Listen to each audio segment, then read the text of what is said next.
Students, carbonates compound में आज हम बात करने जा रहे हैं सोप्स और डिटर्जेंट्स की। इस चैप्टर की पिछली वीडियोस अगर किसी ने नहीं देखी हो तो आई बटन पे आपको उसके लिंक मिल जाएंगे। हमारा टॉपिक है सोप का, तो सोप से स्टार्ट करते हैं। सोप्स क्या होते हैं, सोप और डिटर्जेंट हमें डिस्कस करना है यहाँ पर। सोप्स क्या है, अगर मैं केमिकली डिफाइन करूं, सोप या डिटर्जेंट जो भी चीज है ये क्या है, ये वॉशिंग पर्पस के लिए एक तरह से इस्तेमाल किया जाता है। अगर मैं इसको केमिकली डिफाइन करूं तो क्या होगा, सोप क्या है, सोडियम और potassium salt of long chain fatty acid, long chain fatty acids. और जिन फैटी एसिड्स का मतलब सोडियम और पोटेशियम सॉल्ट हैं लॉन्ग चेन फैटी एसिड्स के, और जिन फैटी एसिड्स का ज्यादा इस्तेमाल किया जाता है, मैं उन फैटी एसिड्स के एग्जांपल्स आपके सामने यहाँ लिख रही हूं। जैसे पामटिक एसिड है, पामटिक एसिड है, जैसे हमारे पास ऑलिक एसिड है, these are the fatty acid. Stearic acid है, स्टेरिक एसिड, अगर इनके फॉर्मूले भी आपको याद करने हो तो मैं फॉर्मूले भी यहाँ लिख देती हूँ, C15H31COOH। और इस H को रिप्लेस करके अगर मैं सोडियम या पोटेशियम यहाँ लगा देती हूँ तो मेरे पास ये क्या आ जाएगा, sodium salt of palmitic acid, इसका मतलब सोप आ गया। ऑलिक एसिड इज C17H33COOH और स्टेरिक एसिड क्या है, C17H35COOH। तो H को रिप्लेस करना और सोडियम या पोटेशियम लगा देंगे तो हमारे पास सोप का फॉर्मूला आ जाएगा। यानी सोप के फॉर्मूले को बनाने के लिए सिर्फ मुझे यहाँ H को रिप्लेस करना है सोडियम या पोटेशियम से। ठीक है, तो सोप की डेफिनेशन आई थिंक क्लियर हो गई है कि सोप क्या है, फैटी एसिड्स के सोडियम या पोटेशियम सॉल्ट्स को हम कहते हैं। अब बारी आती है प्रिपरेशन ऑफ सोप। तो सोप को कैसे प्रिपेयर किया जाता है इसकी बात करते हैं हम। प्रिपरेशन ऑफ सोप का मैं जनरल मेथड आपको बताती हूँ, फिर मैं इसकी केमिकल रिएक्शन भी लिख के आपको दिखाऊंगी।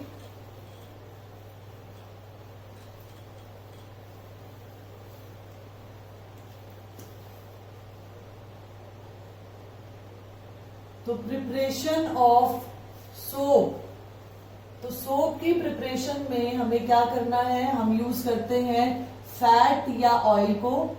ठीक है, ऑयल, वेजिटेबल ऑयल का इस्तेमाल कर सकते हैं हम। ये वेजिटेबल ऑयल है हमारे पास, मैं मेंशन कर दूं यहाँ, फैट या वेजिटेबल ऑयल का इस्तेमाल किया। इसमें हम यूज करते हैं सोडियम हाइड्रोक्साइड या फिर पोटेशियम हाइड्रोक्साइड।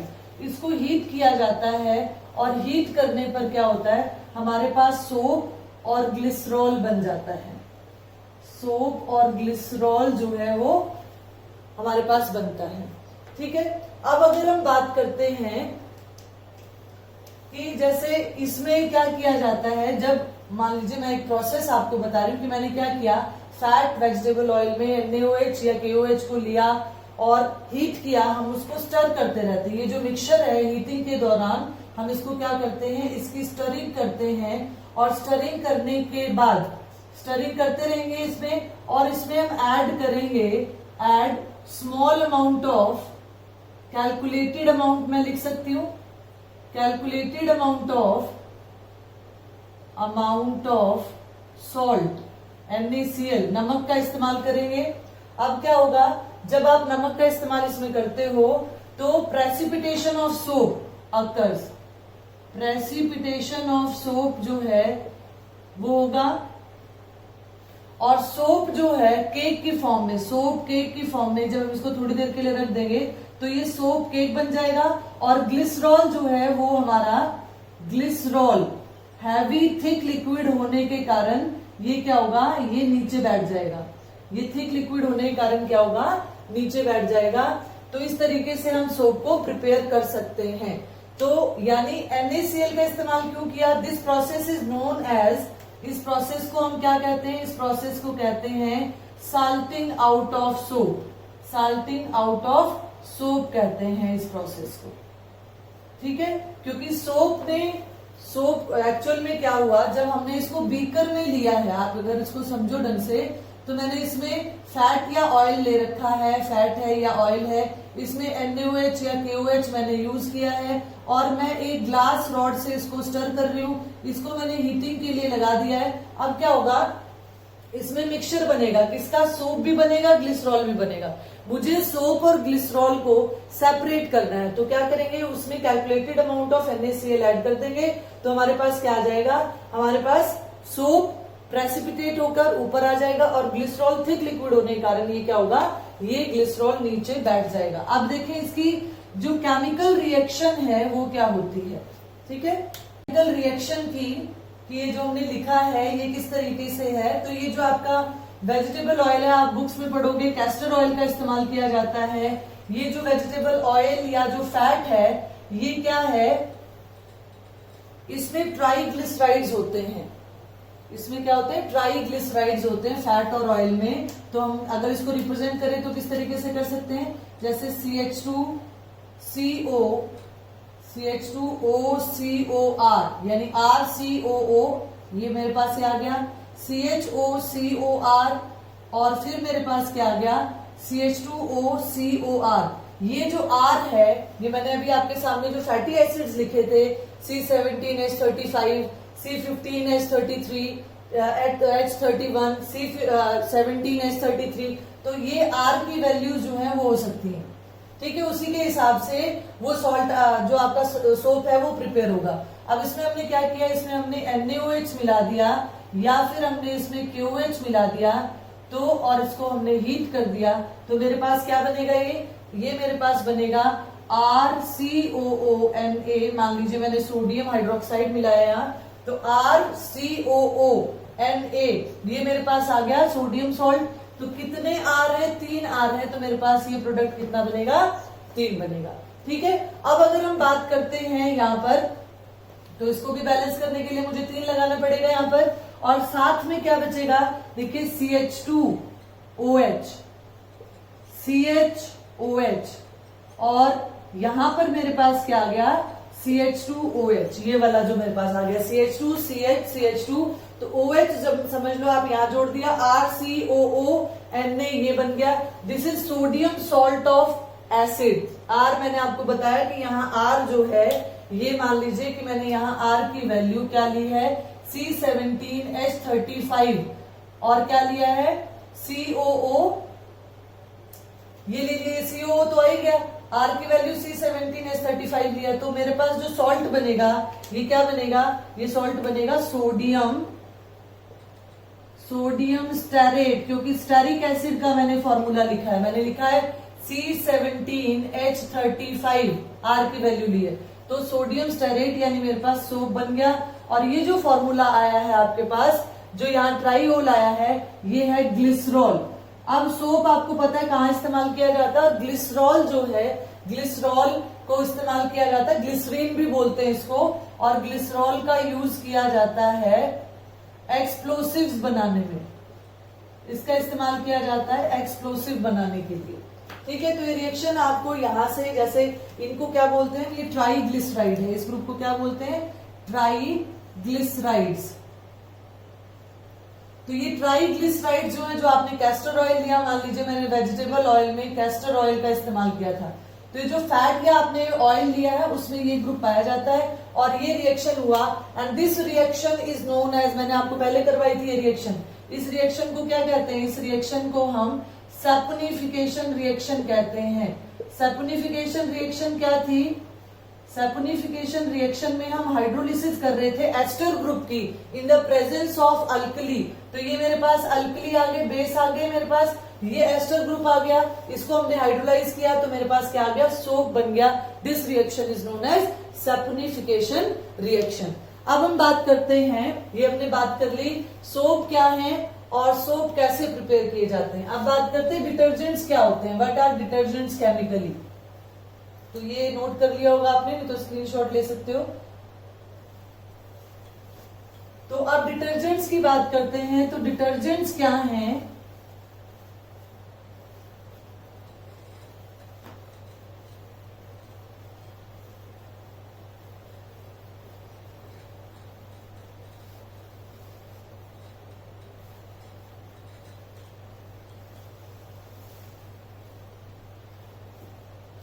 तो हमारा टॉपिक है अब डिटर्जेंट। सोप हमने डिस्कस कर लिया, सोप क्या होते हैं केमिकली। अब इनका क्लींजिंग एक्शन क्या है, हम दोनों का इकट्ठा करेंगे, because cleansing action of soap and detergent उन दोनों का सेम होता है। तो डिटर्जेंट क्या है, डिटर्जेंट्स क्या है, these are sodium salt of sulphonated long chain hydrocarbons. देखिए, आप अगर सोप और डिटर्जेंट में डिफरेंशिएशन भी करना चाहते हो तो देखो, जो सोप से they are made up of fatty acid, sodium salt of fatty acids, and detergents they are sodium salt of hydrocarbon, जिसमें सल्फोनेटेड ग्रुप जो है वो लगा हुआ है, सल्फोनिक एसिडिक ग्रुप जो है वो लगा हुआ है। तो इसे हम क्या कहते हैं, इसे हम सोप कहते हैं। मैं अभी फॉर्मूला लिखूंगी तो आपको क्लियरिटी हो जाएगी इसकी। जैसे एग्जाम्पल के तौर पे, वैसे जो सोप्स है इनको हम और क्या कहते हैं, ये डिटर्जेंट्स को हम सोपलेस सोप भी कहते हैं, सोपलेस सोप भी कहते हैं। Detergents are also known as soapless soaps, और सिंथेटिक डिटर्जेंट्स भी इनको कहते हैं, सिंथेटिक डिटर्जेंट्स। सिंथेटिक डिटर्जेंट्स और सोपलेस सोप डिटर्जेंट्स का ही नाम है। अब why they are known as soapless soap, तो सोपलेस सोप क्यों कहते हैं, एक्चुअल में केमिकली सोपलेस क्यों है, because they are chemically different, they are chemically different from soap. Soap से केमिकली डिफरेंट है, इसमें हाइड्रोकार्बन चेन होती है, उसमें फैटी एसिड चेन होती है, but have same cleansing action. काम करने का जो तरीका है, क्लींजिंग प्रॉपर्टी जो है वो क्या होती है, वो सेम होती है, इसलिए इसको हम क्या कहते हैं, सोपलेस सोप। यानी सोप भी है लेकिन सोपलेस है। ठीक है, क्लियर हो गया। ये केमिकली डिफरेंट है लेकिन काम करने का जो एक्शन है, इनका काम करने का तरीका है वो सेम है। हाँ, वो अलग बात है कि ये ज्यादा पावरफुल होते हैं एज कंपेरिजन टू सोप। ठीक है, अब एग्जाम्पल की बात करते हैं। तो एग्जाम्पल हमारे पास, मैं स्ट्रक्चर से ही आपको बताऊंगी। जैसे मेरे पास है ये बेंजीन रिंग है, आप सभी को पता है, मैं रिंग लगा दूं या अल्टरनेट पोजीशन पे डबल बॉन्ड लगा दूं। अब ये क्या है, sulphonate, sodium salt of sulphonated hydrocarbon. तो यहाँ पे C12H25। अब अगर मैं इसका नाम लिखूं तो ऑब्वियस सी बात है, मेटल पहले आएगा, तो मेरे पास नाम क्या आ जाएगा, सोडियम। और सोडियम के बाद ये क्या है, डोडेक। मैंने आपको बताया था 12 कार्बन को हम क्या कहते हैं, डोडेक कहते हैं। तो डोडेसाइल, डोडेक आ गया। और आइल हम लगाते हैं, जैसे मिथाइल, प्रोपाइल, एल्काइल। ठीक है, तो ये आ गया सोडियम डोडेसाइल। फिर क्या है, ये बेंजीन है, ये बेंजीन। और फिर क्या है, सल्फोनेट। ये मेरे पास आ गया। अगर आपको एग्जाम में आता है, पूछा जाता है कि सिंथेटिक डिटर्जेंट का एक एग्जाम्पल बताओ, तो आप ये एग्जाम्पल बड़े आराम से लिख सकते हो। एक एग्जाम्पल मैंने आपको ये बता दिया, क्या है ये, सोडियम डोडेसाइल बेंजीन सल्फोनेट। ठीक है, अब दूसरा एग्जाम्पल देखिए आप। दूसरा एग्जाम्पल मैं मेंशन कर रही हूं, आपने सुना भी होगा, सोडियम लोराइल सल्फेट, जिसको हम क्या कहते हैं, SLS। आप ज्यादातर इसको इस फॉर्म में पढ़ते हो, SLS। आप कई कोलगेट वगैरह में, या फिर जैसे जो टूथपेस्ट है उसके कभी इंग्रेडिएंट पढ़ना, कई टूथपेस्ट में सोडियम लोराइल सल्फेट होता है। वैसे ये इन्फ्लामेशन कॉज करता है, तो टूथपेस्ट में इसकी अमाउंट नहीं होनी चाहिए, पर फिर भी बहुत सारे टूथपेस्ट ऐसे हैं जिनमें इसकी अमाउंट होती है। कुछ टूथपेस्ट हैं ऐसे जिसमें SLS नहीं डाला जाता है।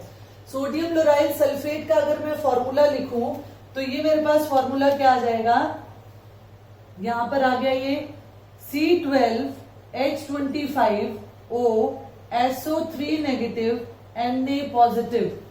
ये मेरे पास क्या आ गया, इसका नाम क्या है। अब यहां बेंजीन ग्रुप का इस्तेमाल नहीं किया गया है, ये मेरे पास आ गया, ये मेरे पास एल्काइल सल्फोनेट आ गया, सोडियम सॉल्ट का हाइड्रोकार्बन की चेन है, सोडियम लोराइल सल्फेट कहते हैं इसको। सिंपल लिखने का तरीका क्या है कि ये आया, ये हमारा पूरा ग्रुप नहीं आया, OSO3 नेगेटिव, Na पॉजिटिव, वही सल्फोनेट आया, सोडियम सॉल्ट है, इसे हम कहते हैं SLS, sodium लोराइल sulphate. Cleansing property है इसकी, वॉशिंग पर्पस के लिए इस्तेमाल किए जाते हैं ये, ठीक है। तो हमने डिटर्जेंट्स को भी स्टडी कर लिया कि हमने कहा सोप्स क्या होते हैं, केमिकली क्या होते हैं सोप्स, वो भी बता दिया हमने। एग्जाम्पल हमने डिटर्जेंट का भी कर लिया कि डिटर्जेंट्स क्या होते हैं। अब बात आती है, चाहे सोप हो चाहे डिटर्जेंट हो, काम कब करेगा। क्या मेरे फैब्रिक पे या मेरे कपड़े पे कोई दाग लगा हुआ है और मैं सिर्फ उस पर डिटर्जेंट लगा दूं या फिर सोप को रब कर दूं तो क्या वो क्लीन हो जाएगा? नहीं। कब क्लीन होगा? जब आप उसको वाटर में डिप करोगे तब क्लीन होगा, यानी water also plays an important role. तब हम वाटर की बात करते हैं कि सोप और डिटर्जेंट को अगर कंसिडर किया जाता है तो वाटर का बिहेवियर कैसा होता है। ठीक है, नोट कर लिया इसको आपने।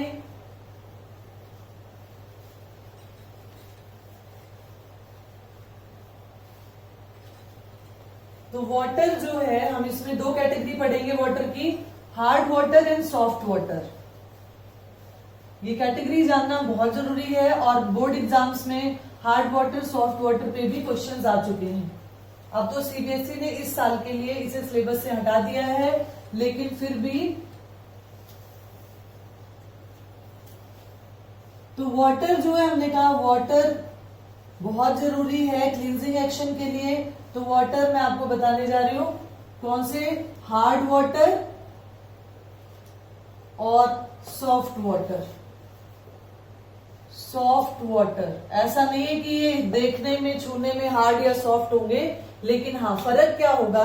अगर मैं सॉफ्ट वाटर की बात करती हूं तो ये कौन सा पानी है, विच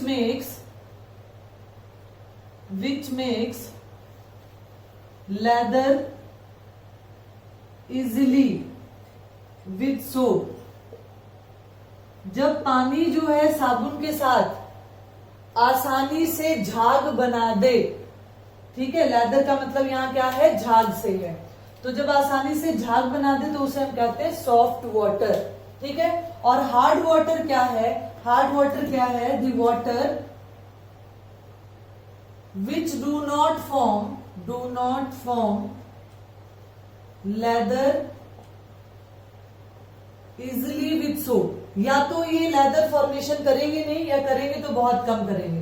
तो सोप के साथ, डिटर्जेंट में ऐसी कोई दिक्कत नहीं आती, डिटर्जेंट में ऐसी कोई प्रॉब्लम नहीं आती, लेकिन सोप के साथ अगर ट्रीट किया जाए हार्ड वाटर का, अगर मुझे ये पूछा जाए कि how will you distinguish between hard water and soft water, तो हम क्या करेंगे, मुझे दो सैंपल गिवन है, एक हार्ड वाटर का एक सॉफ्ट वाटर का, तो हम उसमें क्या करेंगे, सोप सोल्यूशन मिला देंगे।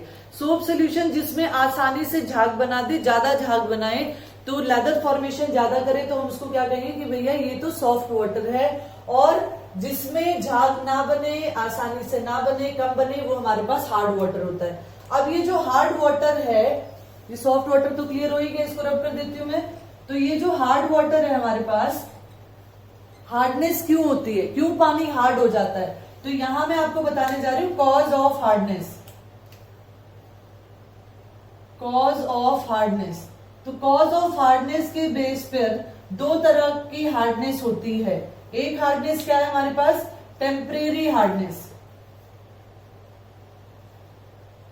टेम्परेरी नाम से ही पता चल रहा है, और दूसरी जो है वो परमानेंट हार्डनेस है, परमानेंट हार्डनेस है। हार्डनेस की बात हो रही है ये, तो टेम्परेरी हार्डनेस भी हो सकती है और परमानेंट हार्डनेस ऑफ वाटर भी हो सकता है। आप समझते हैं कि क्यों होता है ऐसा। टेम्परेरी हार्डनेस होता है due to the presence of bicarbonates of calcium and magnesium. यानी अगर पानी में किसी तरीके से कैल्शियम बाइकार्बोनेट मिल गया हो या मैग्नीशियम बाइकार्बोनेट ऐड हो गया हो, ठीक है, तो वो क्या हो जाएगा, पानी टेम्परेरी हार्ड हो जाएगा। लेकिन ये टेम्परेरी वर्ड हमने लगा दिया, इसका मतलब क्या है, इट कैन बी रिमूव। तो इसको हम रिमूव कर सकते हैं, रिमूव्ड बाय बॉइलिंग। आप अगर हमारे पास जो वाटर है, ये वाटर टेम्परेरी हार्ड है, अगर टेम्परेरी हार्डनेस है पानी में, तो हम क्या कर सकते हैं, उसको बॉईल करेंगे तो बाइकार्बोनेट जो है वो कार्बन डाइऑक्साइड वाटर में कन्वर्ट हो जाएगा और आसानी से इस हार्डनेस को रिमूव कर सकते हैं। लेकिन परमानेंट हार्डनेस जो है ये इट कांट बी रिमूव्ड, ऐसा नहीं कि इसको रिमूव नहीं कर सकते, removed just by boiling, boiling करके हम सिर्फ इसको रिमूव नहीं कर सकते हैं। और ये किसके कारण होती है? It is due to the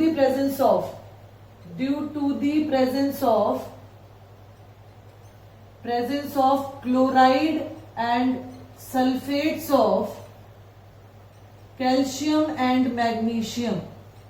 यानी अगर पानी के अंदर किसी तरीके से भी calcium chloride, magnesium chloride, calcium sulphate या मैग्नीशियम सल्फेट ऐड हो गया है तो वो पानी परमानेंट हार्ड हो जाएगा।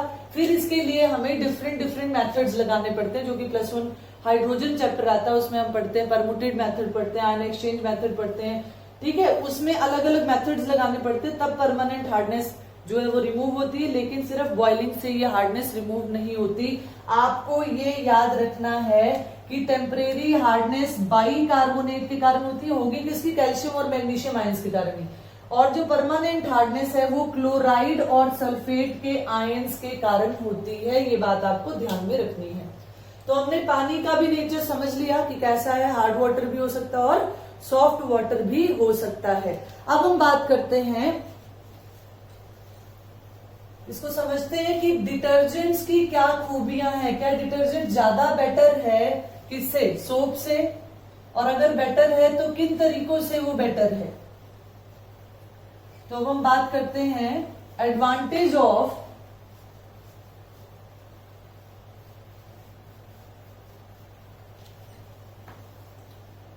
ये भी क्वेश्चन बहुत बार बोर्ड एग्जाम में आया हुआ है। एडवांटेज ऑफ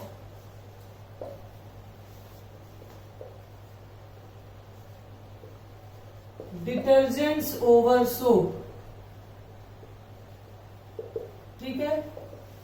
डिटर्जेंट्स का सोप से ज्यादा बेटर क्यों है डिटर्जेंट्स? तो हम पहला पॉइंट अगर इसमें लिखें, हमारा टॉपिक क्लियर हो गया होगा क्यों डिटर्जेंट जो है वो बेटर है। अभी हमने कहा हार्ड वाटर में सोप जो है वो झाग नहीं बनाता, लेदर फॉर्मेशन कम करता है। तो इसका मतलब क्या हुआ? इसी तरीके से सोप जो है वो एसिडिक वाटर में वेल बिहेव नहीं करता। तो मैं पहला पॉइंट अगर डिस्कस करूं तो मेरे पास क्या आएगा कि detergent show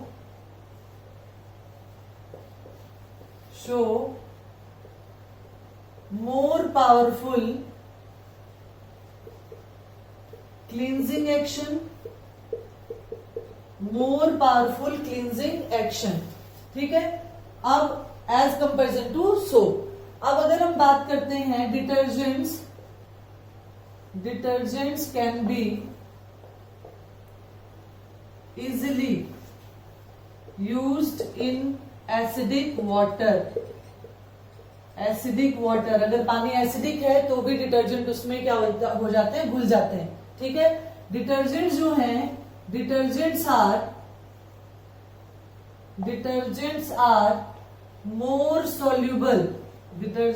more soluble in water. अब बात करते हैं, क्वेश्चन यहां से जनरेट होता है उसकी बात करते हैं। जो सोप है, soap get wasted, soap waste हो जाता है in hard water, but detergent show better action, it can be use even in case of hard water, better action in hard water. तो यहां से ही क्वेश्चन बनता है कि सोप किस तरीके से वेस्ट हो जाता है हार्ड वाटर में, इसकी रिएक्शन आती है जिसको हम बोलते हैं स्कम फॉर्मेशन। तो यहां पर मैं यहां स्पेस नहीं, मैं यहां एक्सप्लेन करती हूं आपको।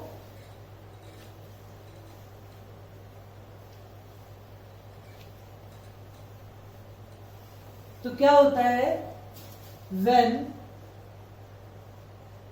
soap is treated with hard water, तो क्या होता है, वाइट प्रेसिपिटेट्स बनते हैं, वाइट पीपीटीज बनते हैं, और इन्हीं वाइट पीपीटीज को हम क्या कहते हैं, स्कम कहते हैं। और स्कम बनने के कारण देखो, क्लींजिंग एक्शन तो तब बेटर होना था जब हमारा सोप जो है वो लेदर फॉर्मेशन करता, तभी तो वो जो स्टेन है वो क्लीन होता। लेकिन यहाँ व्हाइट प्रेसिपिटेट बना रहे हैं इन केस ऑफ हार्ड वाटर, जिसे स्कम फॉर्मेशन कह रहे हैं। स्कम वर्ड आपको बहुत अच्छे से याद रखना है। स्कम फॉर्मेशन क्या है, रिएक्शन लिखो, इस तरीके से क्वेश्चन पूछा जाता है।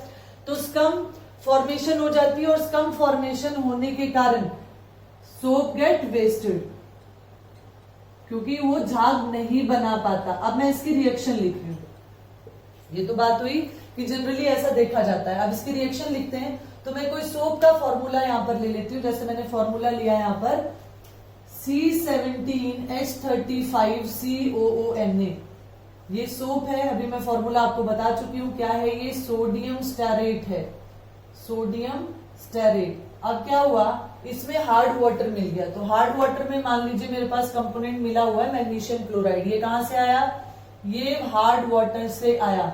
अब क्या होगा, जब हार्ड वाटर से सोप को ट्रीट करेंगे तो क्या बनेगा, C17H35COO, और यहां तो ट्वाइस आ गया क्योंकि, और यहां मैग्नीशियम आ गया, प्लस क्या बनेगा, NaCl बनेगा। ये जो कॉम्प्लेक्स बना है हमारे पास मैग्नीशियम स्टेरेट का, ये क्या है, ये व्हाइट प्रेसिपिटेट्स बनाता है। और दीज व्हाइट प्रेसिपिटेट्स, ये जो है ये आपकी बाथरूम की टाइल्स के आसपास जमना शुरू हो जाता है, यानी जो हमारा फ्रोथ था या लेदर फॉर्मेशन थी वो नहीं हो पाती, जिसके कारण, और इसी को ही हम क्या बोलते हैं, स्कम बोलते हैं। ठीक है, तो ये क्लियर हो गई आपको, एडवांटेजेस क्लियर हो गए। एडवांटेजेस में हमने क्या कहा कि जो डिटर्जेंट है इसका बेटर क्लींजिंग एक्शन है, ये एसिडिक वाटर में भी इस्तेमाल किया जा सकता है, और ये हार्ड वाटर में भी इस्तेमाल किया जा सकता है, और वाटर में ज्यादा सोल्यूबल है as comparison to detergent soap. और अगर हम बात करें, मैं और अगर यहां पर बात करूं इसकी, तो आपने सुना होगा कि सोप जो है they are not good for hand. ठीक है, तो सोप में कॉज इरिटेशन, सोप जो है वो इरिटेशन कॉज कर सकते हैं, हाथ में जलन होने लग सकती है, लेकिन डिटर्जेंट्स में ऐसा नहीं होता। तो ये सारी थी एडवांटेजेस किसकी, डिटर्जेंट्स की ओवर सोप। अब हमने ये तो कह दिया कि डिटर्जेंट सोप से इसलिए बेटर है, इसलिए बेटर है, लेकिन डिटर्जेंट की एक बहुत बड़ी प्रॉब्लम है, ये भी एग्जाम में आया था, बोर्ड एग्जाम में, डिसएडवांटेज ऑफ डिटर्जेंट क्या है। तो अब हम बात करते हैं डिसएडवांटेज की। तो डिसएडवांटेज क्या है, इसको अगर आप स्क्रीनशॉट लेना चाहो तो ले सकते हो। डिसएडवांटेज ऑफ डिटर्जेंट क्या है, इतनी खूबियों के बाद भी डिटर्जेंट में क्या कमी है। तो डिटर्जेंट जो हैं they are non biodegradable. Detergents पे जो हमारे माइक्रो ऑर्गेनिज्म है ये काम नहीं कर पाते, इसलिए ये क्या है, नॉन बायोडिग्रेडेबल है, ये हमारे इन्वायरमेंट से खत्म नहीं होते। तो यहां मैं इसको बस डिसएडवांटेज कर दूं, disadvantage of detergent over soap. तो डिटर्जेंट्स क्या है, डिटर्जेंट्स आर, सबसे बड़ी लिमिटेशन है कि detergents are not eco friendly, are non biodegradable. और आपको पता है कि नॉन बायोडिग्रेडेबल क्या होता है, ठीक है, that means the micro organism, कौन से बैक्टीरिया है, फंगस है, जो भी है, कांट ब्रेक देम। ठीक है, इसे डिस्पोज ऑफ नहीं कर पाते हैं, जिसके कारण क्या होगा, इन्वायरमेंट में पोल्यूशन। कैसा पोल्यूशन, इट में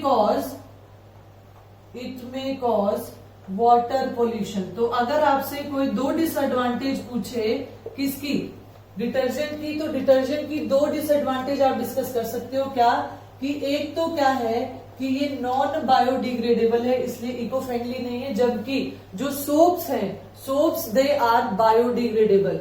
और यहां पर क्योंकि ऑब्वियस सी बात है, अगर हम डिसएडवांटेज करें डिटर्जेंट की ओवर सोप पे, इसका मतलब ये जो है, जो ये कमी है, ये सोप में नहीं पाई जाती। और ये वाटर पोल्यूशन कॉज करेंगे। क्यों? क्योंकि ये डिग्रेड तो हो नहीं रहे हैं, तो क्या होगा, ये वाटर बॉडीज में एंटर करेंगे, एज इट इज बने रहेंगे, जिसके कारण वाटर पोल्यूशन होगा। अब हमने एडवांटेज और डिसएडवांटेज भी कर लिया। अब हम बात करते हैं क्लींजिंग एक्शन ऑफ सोप और डिटर्जेंट की, कि ये किस तरीके से काम करते हैं, मिसेल फॉर्मेशन क्या होती है। सोप एंड डिटर्जेंट जो है वो अपने में ही एक बहुत अच्छा टॉपिक है, बहुत सारे क्वेश्चंस बनते हैं इसमें। ठीक है, ये नोट कर लिया होगा आपने। तो क्लींजिंग एक्शन ऑफ सोप और डिटर्जेंट की हम बात करते हैं।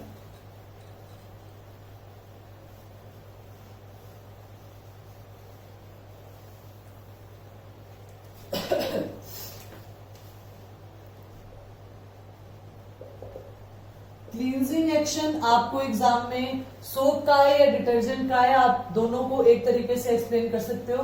तो मैं यहां पर एक को एक्सप्लेन कर रही हूं, यानी दूसरे को भी वैसे ही करना है। Action of soap, soaps and detergent they work same, एक ही तरीका है उनका काम करने का। तो सोप हो या डिटर्जेंट हो, it consist of, soap consist of two parts. Soap में दो पार्ट्स होते हैं। कौन कौन से दो पार्ट्स होते हैं? हमने कहा कि लॉन्ग चेन फैटी एसिड, ठीक है, तो यानी C17H35COONA, यानी ये मेरे पास आ गया। तो इस वाली चेन को अगर मैं इस तरीके से, मैं गिन के नहीं बना रही हूं, लेकिन इसी तरीके से मैंने बना दिया, तो यहाँ पे क्या है, CO नेगेटिव Na पॉजिटिव। तो ये वाला जो लॉन्ग चेन आया मेरे पास, ये क्या है, कंसिस्ट ऑफ टू पार्ट्स। पहले मैं उन दो पार्ट्स की बात करूंगी, हाइड्रोफोबिक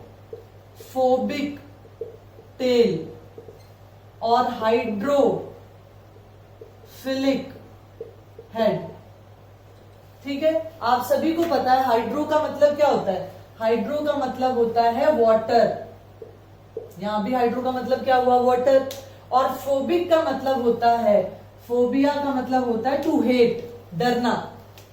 फोबिक मतलब हेट करना, पानी से हेट करना, पानी से दूर होगा। फिलिक का मतलब होता है टू लव, टू अट्रैक्ट। तो ये पानी की तरफ, हेड जो है वो पानी की तरफ जाएगा, और जो टेल पार्ट है वो पानी से दूर भागेगा। अब देखिए जो लॉन्ग चेन कार्बन की आई है ये वाली, ये तो क्या है, ये हाइड्रो, कैसी है, फोबिक टेल है। और ये वाला जो पोर्शन हमारे पास आया है, ये हाइड्रोफिलिक है, ये पानी की तरफ जाएगा, हाइड्रोफिलिक हेड है। तो बोथ सोप और detergent they consist of two parts, किस कौन से, hydrophilic tail and hydrophobic tail and hydrophilic head से बने होते हैं।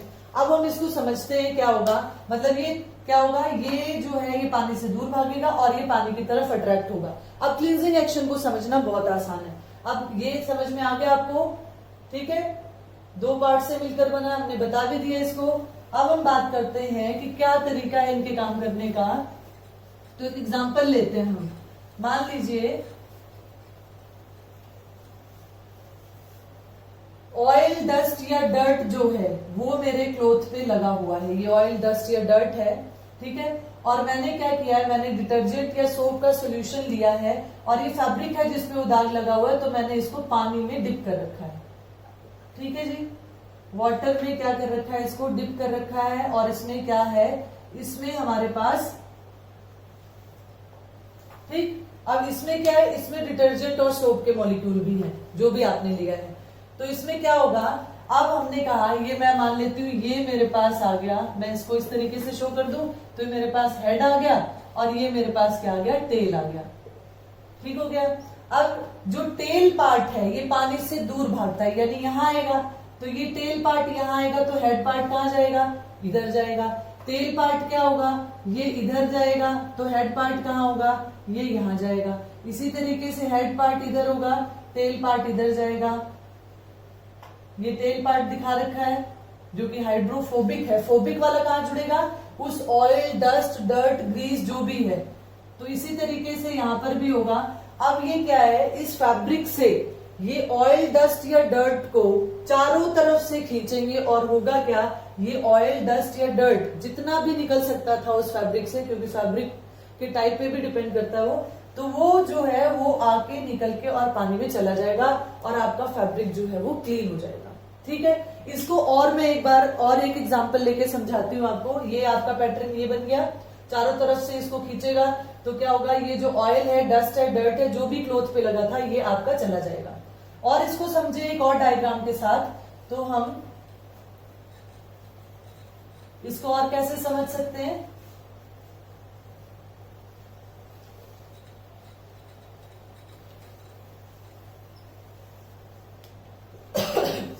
तो मान लीजिए हमारे पास एक फैब्रिक है, एक क्लोथ पीस है, और इस क्लोथ के ऊपर यहां पर क्या लगा हुआ है, ऑयल लगा है, डस्ट लगा है, डर्ट लगा है, ठीक है।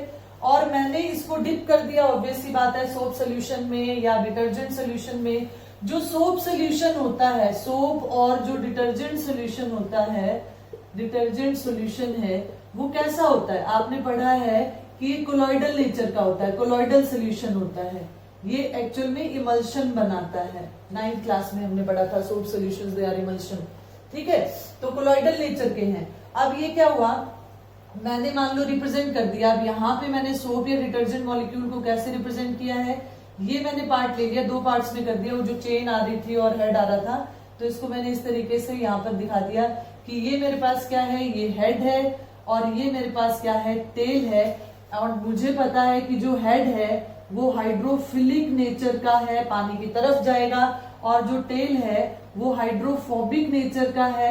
तो हाइड्रोफोबिक नेचर का है तो कहाँ जाएगा, वो ग्रीस, डर्ट या जो भी आपके पास इस पे लगा हुआ है। तो यानी ये मैंने क्लोथ को डिप कर रखा है डिटर्जेंट में, वाटर मॉलिक्यूल्स भी हैं इधर, ठीक है। ये मेरे पास आगे डिटर्जेंट या सोप के मॉलिक्यूल्स जो मैंने जो भी यूज किया है सोल्यूशन, ठीक है जी। इस तरीके से मैंने 2-4 यहां बना दिए, ठीक है। आप और बना सकते हो, ये बना दिया। अब धीरे धीरे धीरे धीरे क्या होगा, अगले स्टेप में क्या होगा, स्टेप क्या है, वही चल रहा है ये। तो यहां पर क्या होगा, ये जो आपने ऑयल, डस्ट या डर्ट लिया है, इसके ऊपर ये जो सोप मॉलिक्यूल्स थे, क्योंकि उसका टेल जो है वो आके इस पे जुड़ना शुरू हो जाएगा, किस पे, और हेड किस तरफ रहेगा, वो ऑयल की तरफ, सॉरी वाटर की तरफ रहेगा, और टेल किधर रहेगा, वो ऑयल के साथ आ गया। अभी भी यहाँ पर ऑब्वियस सी बात है, ऐसा तो है नहीं कि सोप या डिटर्जेंट के मॉलिक्यूल्स जो है वो खत्म हो गए, यहाँ पर अभी भी है, ठीक है। अब धीरे धीरे क्या होगा, एक एग्रीगेट बन जाएगा, क्लस्टर बन जाएगा, ग्रुप बन जाएगा, और क्या होगा, कैसा लगेगा, एक स्फेरिकल बॉडी की तरह हमें दिखाई देगा। ये जो ऑयल, डस्ट या डर्ट है, ये हमारे पास ऑयल है, तो ये मेरे पास तो एग्रीगेट आ गया। ये जो हमारे पास स्फेरिकल बॉडी आई है, जो ये स्फेरिकल बॉडी है हमारे पास, स्फेरिकल बॉडी, इसी को हम बोलते हैं मीसेल। और एग्जाम में मीसेल फॉर्मेशन अलग से, क्लींजिंग एक्शन अलग से पूछा जाता है। तो जब मीसेल फॉर्मेशन आती है, मीसेल फॉर्मेशन, तब भी मुझे यही 2 पार्ट्स करके कि ये हाइड्रोफिलिक हेड, हाइड्रोफोबिक टेल से बना हुआ है, और फिर दोनों डायग्राम्स बना के विद वर्डिंग आपको एक्सप्लेन करनी होती है। तो ये हमारे पास क्या है, मीसेल। तो अगर मैं मीसेल को डिफाइन करना चाहूं तो क्या है, मीसेल जो है